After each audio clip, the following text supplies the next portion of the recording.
Happy New Year, guys! We are officially in 2021. With the new year, I'm sure many of us are setting new goals, and I'm also sure that in years past, many of us have had hard times sticking to our goals. So, in today's video, I'm going to share with you how to set and achieve your goals for 2021. I'll be sharing the SMART goal setting method and then a few tips of my own at the end. I hope you guys enjoy the video, and let's just get into it. As I said, in this video, we will be discussing the SMART acronym goal setting method. The S is for specific, the M is for measurable, A is for achievable, R for relevant, and T for timely. Starting off with specific, overall you want your goals to be really specific, and I think that all the other parts of the SMART acronym kind of fall in line under specific. They all go hand in hand.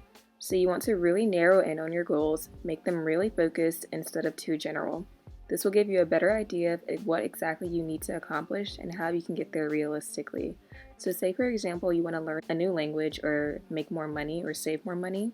Instead of just saying I want to learn a new language or I want to save more money, instead you can say I want to be able to have a fluent conversation for about 5 minutes by July. Or you can say that I want to save X amount of money by June. This helps you set yourself up for a really good plan where you can break down your goals into reasonable steps instead of looking at it as some huge daunting task. And as we get further into the video, I'll give you more tips on how you can make your goals more specific and how you can properly plan them out. Next is measurable. So basically you want to place, amounts, for lack of a better word, on your goals. So going back to the examples we used previously, saying maybe instead of I want to save money, I want to save X amount of money. So obviously if you saved $1, you would save money, but I'm sure that's probably not your goal. So by putting amounts in your goals, it'll make sure that they're actually measurable so that you know when you've actually accomplished your goal. Or it gives you kind of an end goal, a marking point for when your goal is achieved. Next is attainable. Make sure that your goal is realistic because by setting unattainable goals that you're not likely to achieve, you will only disappoint and discourage yourself.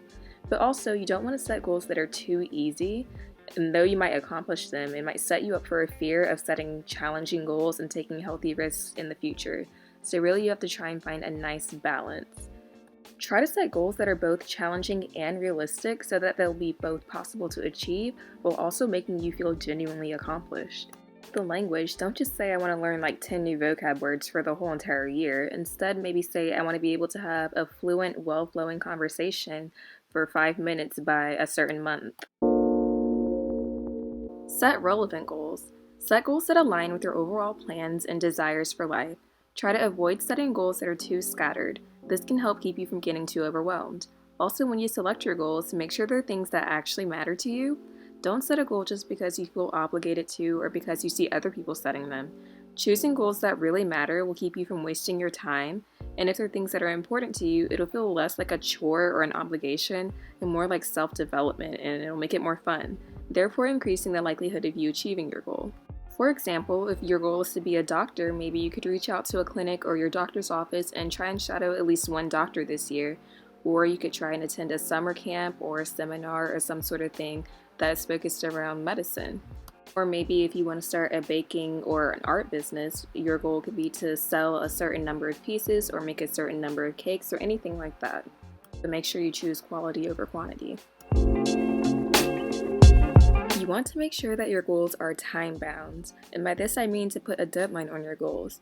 By giving yourself a time limit, it will build up the stakes and incentivize you to work quicker and therefore set you on a path to faster achievement.